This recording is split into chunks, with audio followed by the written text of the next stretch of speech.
Hello guys, आज के इस वीडियो में हम बात करेंगे मात्रक तथा मात्रकों की पद्धतियों के बारे में। तो उससे पहले पिछले वीडियो में जैसा कि हमने बात की थी मूल राशि और व्युत्पन्न राशियों के बारे में, और हमने साथ ही साथ ये भी बताया था कि हम किन्हीं भी तीन राशियों को मूल राशियों के रूप में मान सकते हैं और उनसे व्युत्पन्न राशियाँ उत्पन्न कर सकते हैं या बना सकते हैं या परिभाषित कर सकते हैं। तो उसमें एक स्टूडेंट ने मुझसे पूछा कि हमने मूल राशियों को 7 लिया है, तो हमने इन्हीं 7 मूल राशियों को क्यों लिया, जबकि हम बना तो कोई सी भी ले सकते हैं, ले तो हम कोई सी भी सकते हैं, तो इसीलिए हमने इनको 7 ही क्यों लिया। तो इसका आंसर बहुत ही सीधा है कि हेलो गाइस, आज के इस वीडियो में हम बात करेंगे मात्रक तथा मात्रकों की पद्धतियों के बारे में। बट उससे पहले, जैसा कि हमने पिछले वीडियो में बात की थी मूल राशि और व्युत्पन्न राशियों के बारे में, और साथ ही साथ मैंने आपको बताया था कि हम किन्हीं भी तीन राशियों को मूल राशि मान सकते हैं और उनसे व्युत्पन्न राशि बना सकते हैं या परिभाषित कर सकते हैं। तो उसमें एक स्टूडेंट ने मुझसे पूछा कि हमने मूल राशियों को फिर 7 ही क्यों लिया, जबकि हम बना तो ले तो कोई सी भी सकते थे, हमने इन 7 को ही क्यों चुना। तो उसका बहुत ही सीधा सा जवाब है, हमने इन 7 को इसलिए चुना क्योंकि जब हमने देखा कि जो भी हमारी भौतिक राशियाँ होती हैं उनको जब हमने देखा, कई सारी भौतिक राशियों को, तो वैज्ञानिकों ने जब उन्हें देखा तो उन्होंने ये पाया कि इन सारी भौतिक राशियों में कुछ ऐसी राशियाँ थीं जिनसे कि ये सारी भौतिक राशियाँ परिभाषित हो सकती थीं। तो उन्होंने देखा कि ये राशियाँ सभी राशियों में कॉमन हैं और इनसे हम सभी को परिभाषित कर सकते हैं, और वो जो चुनी गई राशियाँ थीं वही थीं मूल राशियाँ या मूलभूत राशियाँ, जिनकी संख्या 7 थी। तो 7 वो राशियाँ हैं जिनसे हम किसी भी भौतिक राशि को परिभाषित कर सकते हैं। तो आप याद रखना कि हमने ये 7 इसलिए चुनी है क्योंकि हम किसी भी भौतिक राशि को इनकी सहायता से परिभाषित कर सकते हैं। तो एनीवे, अपने टॉपिक पर आते हैं। टॉपिक है मात्रक तथा मात्रकों की पद्धतियाँ। तो सबसे पहले इसमें वर्ड है मात्रक। तो सबसे पहले अगर आपसे कोई पूछे कि मात्रक क्या होता है, तो मात्रक को समझने के लिए आपको मैं थोड़ा सा एक एग्जांपल देता हूँ। जैसे मान लीजिए हमारे पास कुछ आम हैं और थोड़ी देर के लिए मान लीजिए कि प्रत्येक आम का जो वज़न है वो कांस्टेंट है, मतलब सभी का बराबर है। सभी का जो वज़न है, या आप द्रव्यमान बोल सकते हैं इसको, अभी हम वज़न से ही समझ लेते हैं, वो क्या है, कांस्टेंट या बराबर है, बराबर आप बोल सकते हैं। आम है हमारे पास कुछ और सभी का वज़न बराबर है। तो अगर हमारे पास मान लीजिए 10 आम हैं, हमारे पास 10 आम हैं और हमें इनको बताना है कि ये कितने हैं। मतलब हमें अभी कुछ भी नहीं पता है कि किलो क्या होता है, ग्राम क्या होता है, हमने अभी कुछ भी नहीं बनाया है। हमें बताना है कि ये कितने भारी हैं या इनका वज़न कितना है। तो हमें उसके लिए एक छोटी सी इकाई बनानी पड़ेगी। जैसे हमने मान लीजिए एक आम को हम बोल देते हैं, मान लीजिए 1 किलो। हमने एक आम को 1 किलो बोल दिया तो हमारे 10 आम कितने हो जाएंगे, 10 आम हो जाएंगे हमारे 10 किलो। तो हमने ऐसे 10 किलो हम इसको बता सकते हैं। मतलब हमें एक आम को कुछ ना कुछ मानना पड़ेगा, तभी जा करके हम 10 आम को बता सकते हैं, वरना हम 10 आम को कैसे बताएंगे। एक आम को हमने 1 किलो माना है, हम 1 ग्राम मान सकते हैं। 1 ग्राम मानने के बाद तो ये कितने हो जाएंगे, 10 ग्राम।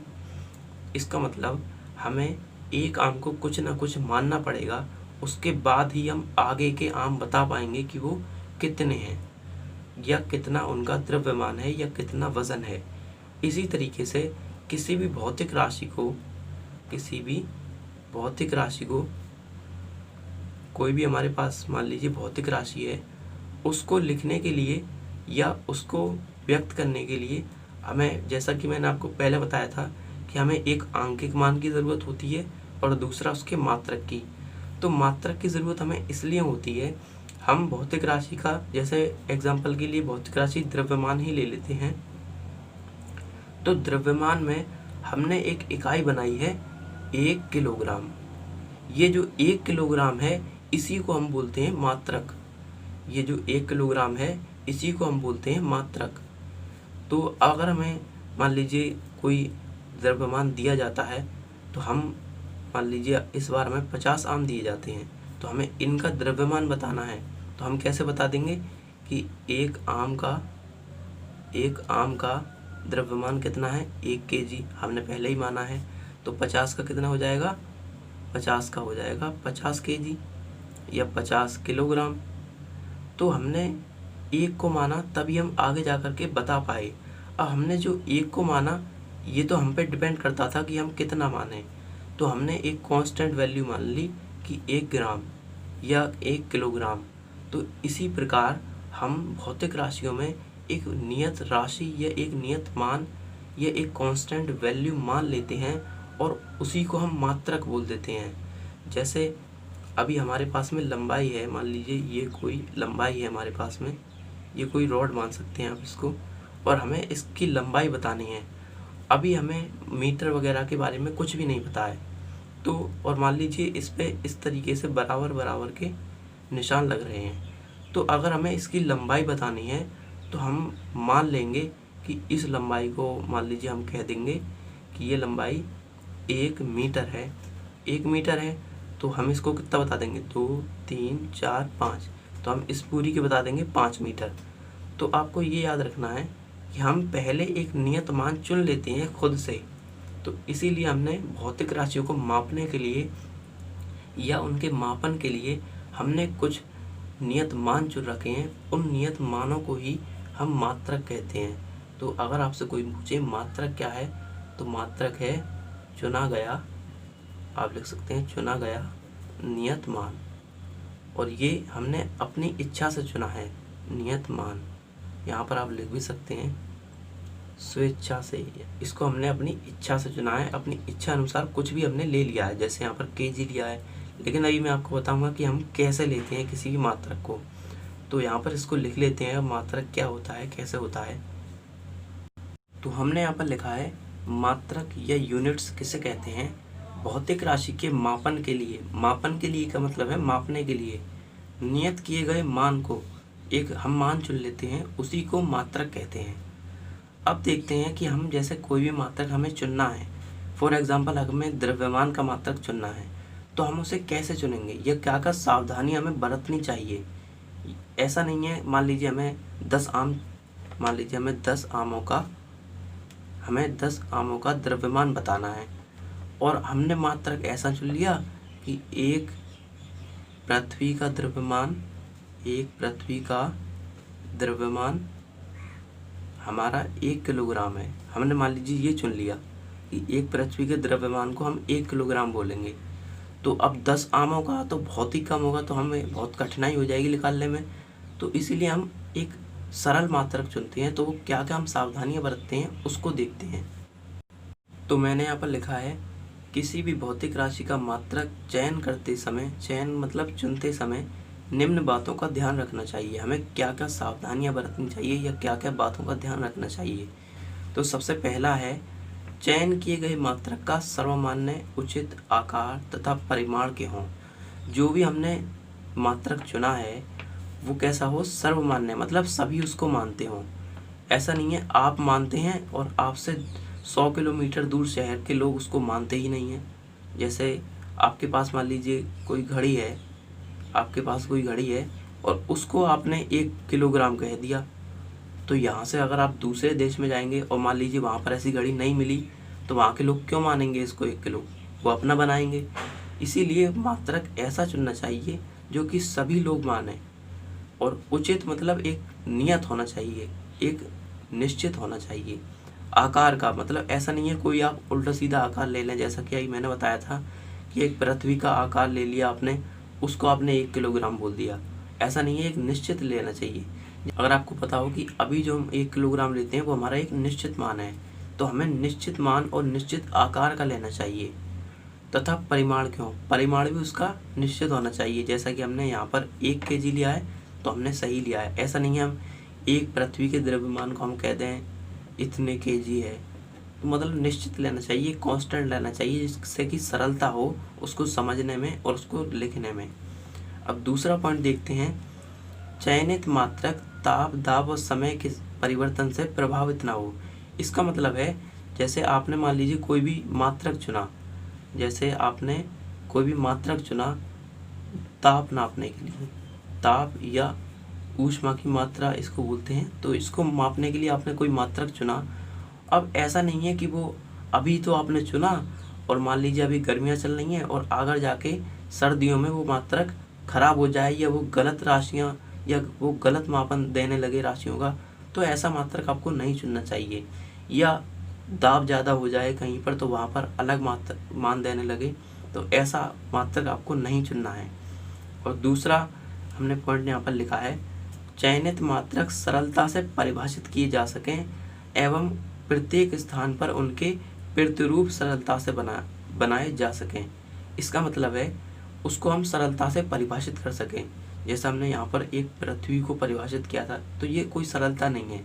सरलता मतलब बहुत ही ईजीएस्ट वे में आप किसी को भी समझा सकें उनकी मात्रकों के बारे में, और प्रत्येक स्थान पर उसके प्रतिरूप मतलब उसको आप बना सकें हर एक स्थान पर। ऐसा नहीं है आप अपने घर में तो बना सकते हैं यहाँ पर, और यहाँ से मान लीजिए दूसरी कंट्री में वो इंस्ट्रूमेंट या वो सामान ही नहीं है जिनसे कि वो मात्रक बन सके, तो ऐसा मात्रक हमें चुनना चाहिए जो कि सभी लोग बना सकें सभी स्थानों पर। तो ये कुछ बातें हैं जिनको हमें मात्रक बनाते समय या मात्रकों का चयन करते समय याद रखना चाहिए।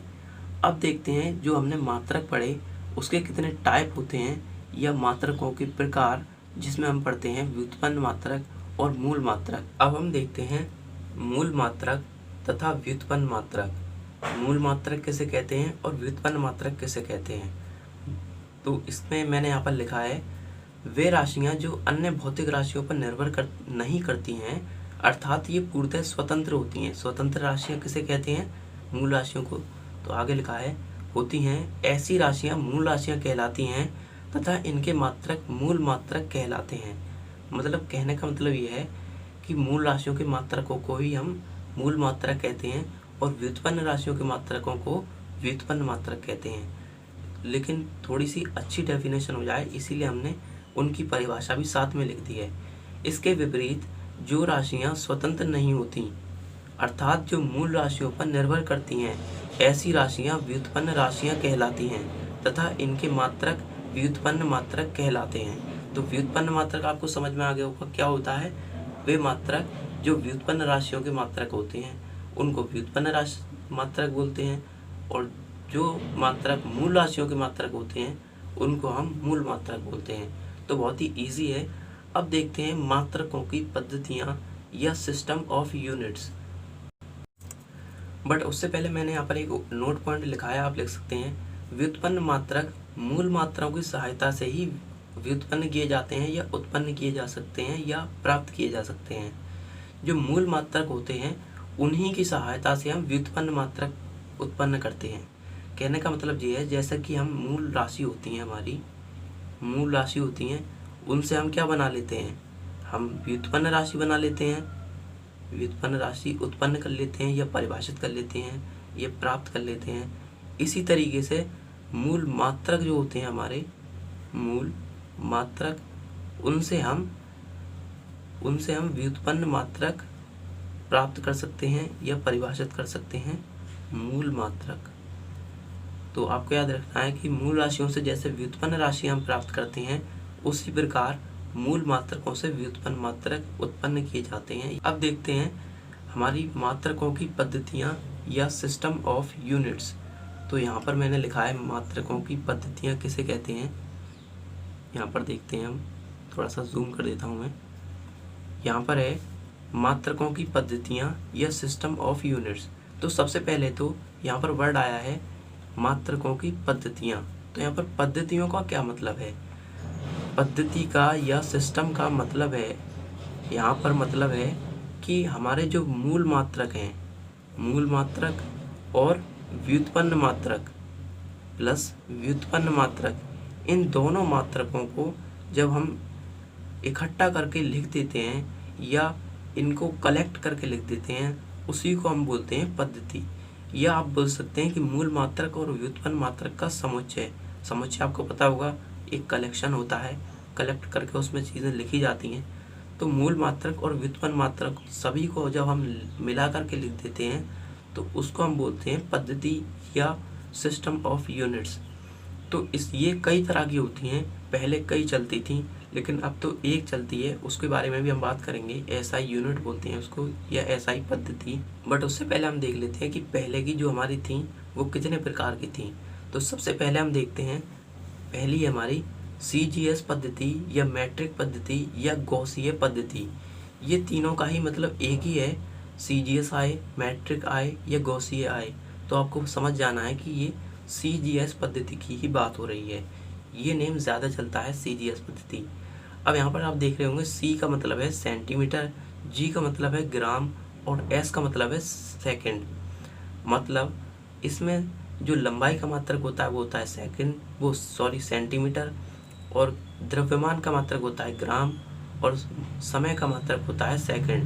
मैंने यहाँ पर यही लिखा है। इस पद्धति में द्रव्यमान, लंबाई तथा समय को क्रमशः ग्राम, सेंटीमीटर व सेकंड में नापा जाता है। कहने का मतलब ये है, आप इस नाम से ही याद रख सकते हैं, C for centimetre, G for gram, S for second. जिस पद्धति में लंबाई को सेंटीमीटर में और द्रव्यमान को ग्राम में तथा समय को सेकंड में मापा जाता है, उसको हम बोलते हैं मैट्रिक पद्धति या सीजीएस पद्धति। दूसरी हमारी जो प्रकार की पद्धति है वो यहाँ पर लिखा है मैंने, MKS पद्धति या जॉर्जी पद्धति। ये बहुत ही ज़्यादा इम्पोर्टेंट है क्योंकि ये आज भी यूज़ होती है फिजिक्स में। तो क्या है, इसको हम बोलते हैं, इस पद्धति में द्रव्यमान, लंबाई तथा समय को क्रमशः किलोग्राम, मीटर व सेकंड में नापा जाता है। यहाँ पर आप देख सकते हैं इसके नाम से ही M for metre, K for kilogram, S for second. जिस पद्धति में मास यानी कि लंबाई को मीटर में, द्रव्यमान को किलोग्राम में और समय को सेकंड में नापा जाता है, उसको हम बोलते हैं MKS पद्धति। और तीसरे प्रकार की जो हमारी पद्धति है उसको हम बोलते हैं FPS पद्धति या इसको ब्रिटिश पद्धति भी बोलते हैं, लेकिन इसका क्वेश्चन कभी आ सकता है। तो इसमें क्या है, इस पद्धति में द्रव्यमान, लंबाई तथा समय को क्रमशः पाउंड, फुट व सेकंड में नापते हैं। तो इससे आप नाम से ही देख सकते हैं, F4 होता है फुट, P फॉर पाउंड और S फॉर सेकंड। तो आप इसको याद रख सकते हैं। FPS पद्धति वे पद्धति है जिसमें हम लंबाई को फुट में और द्रव्यमान को पाउंड में और समय को सेकंड में नापते हैं। अब अगली जो पद्धति है वो सबसे ज़्यादा इम्पोर्टेंट है क्योंकि वो अंतर्राष्ट्रीय लेवल पर यानी कि पूरे वर्ल्ड वाइड लेवल पर वो चलती है और आज भी उसका यूज़ होता है, और इस टाइम पर वही सबसे ज़्यादा फेमस है, जिसको हम बोलते हैं SI पद्धति या इंटरनेशनल सिस्टम ऑफ यूनिट्स। तो ये बहुत ही ज़्यादा इम्पोर्टेंट है। ये मैं आपको बताऊं, ये पद्धति MKS पद्धति का ही परिवर्तित रूप है। मतलब जो हमारी MKS पद्धति थी उसी का लेटेस्ट वर्जन या अपडेटेड वर्जन आप इसको मान सकते हैं। इसमें कहा गया है, इसमें द्रव्यमान, लंबाई तथा समय को क्रमशः किलोग्राम, मीटर व सेकंड में नापते हैं। इसमें आप देख सकते हैं जिस तरह से MKS पद्धति में मापते थे उसी तरीके से इसमें भी मापते हैं। तो आप सोचेंगे कि फिर MKS और SI पद्धति में फ़र्क क्या है। फ़र्क ये है कि MKS पद्धति जो है उसमें हम यांत्रिकी में ही उसको केवल यूज़ करते हैं, मैकेनिक्स में, लेकिन ये जो पद्धति है इसको वर्ल्ड वाइड लेवल पर यूज़ करते हैं और इसमें कई मात्रकों में सुधार भी किया गया है, वो हम अभी आगे पढ़ेंगे। और आगे मैंने यहाँ पर एक लिखा है, SI पद्धति में भौतिक राशियों को मूल मात्रक, व्युत्पन्न मात्रक तथा पूरक मात्रों के रूप में वर्गीकृत किया गया है। इसमें 3 तरह के मात्रक होते हैं, मूल मात्रक, व्युत्पन्न मात्रक और पूरक मात्रक। इनके बारे में भी हम अभी देखते हैं। मैंने यहाँ पर नीचे लिखा है, आप देख सकते हैं, यहाँ पर लिखा है SI पद्धति में 7 मूल मात्रक और 2 पूरक मात्रक होते हैं। ये आपको याद कर लेना है, ये बहुत इम्पोर्टेंट है कि SI पद्धति में मूल मात्रक कितने होते हैं, 7, और पूरक मात्रक कितने होते हैं, 2। अभी हम जानेंगे कि ये पूरक मात्रकों का मतलब क्या है। तो जो हमारे 7 मूल मात्रक होते हैं वो कौन कौन से होते हैं, उसकी मैंने यहाँ पर एक टेबल बना रखी है। यहाँ पर आप देख सकते हैं, मैंने यहाँ पर लिखा है मूल मात्रक, भौतिक राशि का नाम यहाँ पर है, उसके बाद मात्रक कौन सा है वो यहाँ पर लिखा गया है, उसके बाद संकेत क्या है वो यहाँ पर लिखा गया है। तो आप यहाँ पर देख सकते हैं जो हमारे 7 मूल मात्रक होते हैं उनके क्या क्या भौतिक राशियों के, किन किन भौतिक राशियों के मात्रक हैं वो। द्रव्यमान का मात्रक होता है किलोग्राम, जिसको हम केजी में लिखते हैं। लंबाई को मीटर में नापते हैं, और उसका जो सिंबल है, ये सिंबल इन मात्रकों के हैं, ना कि इन भौतिक राशियों के। तो क्या होता है उसका स्मॉल एम। समय का होता है सेकंड, जिसको हम स्मॉल एस से लिखते हैं। और ताप का होता है केल्विन, जिसको इसको कैपिटल के से लिखते हैं। ये है आपका कैपिटल के। अभी मैं बताऊंगा इसको कैपिटल के और स्मॉल क्यों लिख रहे हैं। विद्युत धारा का मात्रक है एम्पियर, जिसको हम कैपिटल ए से लिखते हैं। और जो ज्योति तीव्रता होती है उसका मात्रक है कैंडेला, जिसको हम स्मॉल सी डी से लिखते हैं। और जो हमारा 7वीं है वो है पदार्थ की मात्रा, ये जिसको हम मोल में नापते हैं, और इसको हम लिखते हैं स्मॉल MOL, मोल। तो अब ये आपने पता कर लिया कि कौन सी मात्रक को किस तरह से लिखते हैं। अब यहाँ पर इम्पोर्टेंट बात, जो केजी है वो छोटे में लिखा गया है, मतलब स्मॉल लेटर में लिखा गया है। स्मॉल के और स्मॉल जी बनाना है आपको। और मीटर को स्मॉल एम, सेकंड को स्मॉल एस, केल्विन को कैपिटल के, और एम्पियर को कैपिटल ए, और कैंडेला को स्मॉल CD, और मोल को स्मॉल MOL। तो हमने ये कैसे लिखा है, आप देख रहे होंगे कि हमने इन दोनों को कैपिटल में लिखा है। हमने इन्हें कैपिटल में इसलिए लिखा है, अब मैं आपको थोड़ा सा बताना चाहता हूँ यहाँ पर कि हम इनको कैपिटल में और उसमें क्यों लिखते हैं। इसमें थोड़ी सी बातें हैं, उनको मैं अभी आपको बताता हूँ, बट उससे पहले यहाँ पर आप एक नोट पॉइंट डालकर लिख लेना। यहाँ पर मैंने लिखा है, आप देख सकते हैं, यहाँ पर लिखा गया है समतल कोण। जो मैं आपको बता रहा था पूरक मात्रक, वो 2 हैं, जो कि है एक समतल कोण जिसका मात्रक होता है रेडियन, इसे लिखते हैं स्मॉल RAD, रेड। और हमारा जो दूसरा मात्रक होता है वो है ठोस कोण या घन कोण, इसका मात्रक होता है स्टेरेडियन, इसको हम स्मॉल SR से लिखते हैं।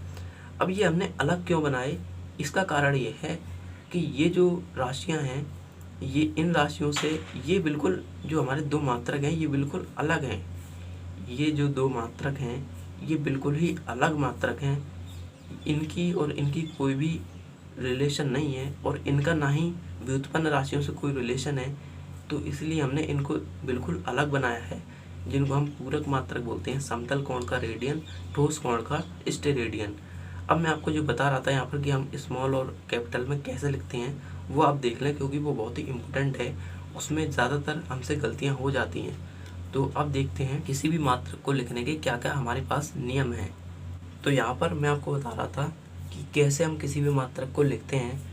तो सबसे पहला जो हमारे पास रूल है वो है, किसी भी मात्रक को जब हम लिखते हैं तो वो हम इंग्लिश के जो अल्फ़ाबेट होते हैं, इंग्लिश के जो अल्फ़ाबेट होते हैं उसमें लिखते हैं। किसी भी मात्रक को किस में लिखते हैं, इंग्लिश के अल्फ़ाबेट के रूप में लिखते हैं, जैसे ABCD इस तरीके से लिखते हैं। दूसरा हमारे पास जो नियम है, तो कोई भी जब हम मात्रक लिखते हैं, अगर वो वैज्ञानिक के नाम पर रखा गया है, कोई भी साइंटिस्ट हैं उनके नाम पर अगर कोई भी मात्रक रखा गया है, यहाँ पर मैं लिखता हूँ, साइंटिस्ट के नाम पर अगर कोई भी वैज्ञानिक रखा गया है, मात्रक रखा गया है, तो उसको हम कैपिटल लेटर में लिखते हैं। कैपिटल लेटर, उसको हम किस में लिखते हैं, कैपिटल लेटर। तो आपको ये बातें याद रखनी है। तीसरी बात है कि अगर मान लीजिए हमारे पास में कोई भी मात्रक है, वो साइंटिस्ट के नाम पर नहीं रखा गया है, तो हम उसको स्मॉल लेटर में लिखेंगे। अगर साइंटिस्ट के नाम पर रखा गया है तो उसको हम कैपिटल लेटर में लिखेंगे। जैसे अभी हमने आपको बताया था, केल्विन को हम कैपिटल के से लिखते हैं। क्यों? क्योंकि ये एक साइंटिस्ट के नाम पर रखा गया है जिनका नाम केल्विन था। और दूसरा एम्पियर, इसको कैपिटल ए से लिखते हैं क्योंकि ये भी एक साइंटिस्ट के नाम पर रखा गया है, एम्पियर। तो इस तरीके से हम कैपिटल लेटर में लिखते हैं। जैसे दूसरा एक और होता है कूलाम, उसको हम कैपिटल C लिखते हैं क्योंकि ये भी एक साइंटिस्ट थे कूलाम, उनके नाम पर रखा गया है। तो आपको याद रखना है, अगर कोई भी मात्रक किसी साइंटिस्ट के नाम पर लिखा गया है या रखा गया है, उसको हम कैपिटल लेटर में लिखते हैं।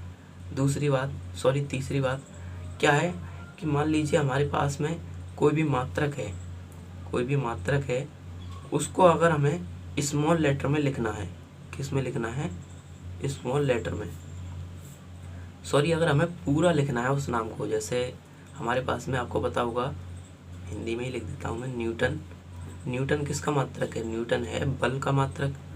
तो न्यूटन जो है वो वैज्ञानिक के सम्मान में रखा गया था, लेकिन अब ये चूँकि मात्रक बन चुका है तो हम इसको जब अब हम पहली बात तो मान लीजिए हमारे पास में अगर 5 न्यूटन है तो हम इस तरह से लिख देते हैं, कैपिटल एन बना करके। कैपिटल एन क्यों बनाते हैं?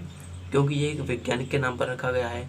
अब अगर हमें इसका फुल नेम लिखना है, मतलब न्यूटन पूरा लिखना है, तो हम इसे स्मॉल एन लिखेंगे। मैं आपको यही बताना चाह रहा हूँ कि जब भी हम वैज्ञानिक के नाम पर रखा गया हो या किसी के भी नाम पर रखा गया हो, जब भी हम मात्रक को पूरा लिखते हैं तो जो पहला लेटर है उसको स्मॉल में ही बनाते हैं और बाकी के तो वैसे ही स्मॉल में बनते हैं। तो कहने का मतलब ये है, जब भी हम पूरा नाम लिखते हैं मात्रक का तो उसको हम स्मॉल लेटर में लिखते हैं। जैसे अगर हमें केल्विन लिखना है तो हम स्मॉल में लिखेंगे केल्विन। एम्पियर लिखना है तो हम ऐसे लिखेंगे एम्पियर। तो ये आपको याद रखना है कि जब भी हम मात्रक को फुल लिखते हैं, मतलब पूरी स्पेलिंग लिखते हैं उसकी, तो हम उसे स्मॉल लेटर में ही लिखते हैं। तो ये बताए मैंने आपको कुछ रूल, तो आई होप आपको समझ में आए होंगे और आज आपको समझ में आ गया होगा जो भी हमने बात की कि मूल मात्रक क्या होते हैं, व्युत्पन्न मात्रक क्या होते हैं और मात्रकों की कितनी पद्धतियां हैं। तो आप इनको एक बार पढ़ लेना, ये बहुत ही ईजी है, इसलिए यहाँ पर कोई भी क्वेश्चन वगैरह नहीं करा रहा हूँ मैं। आगे वाले जो हमारा अगला पोर्शन है इसमें हम प्रीफिक्स पढ़ेंगे, एसआई पद्धति में जो प्रीफिक्स बताए गए हैं उनमें कुछ क्वेश्चंस हम करेंगे। तो चलिए आज के लिए बस इतना ही, मिलते हैं अगले वीडियो में, तब तक के लिए बाय बाय, टेक केयर।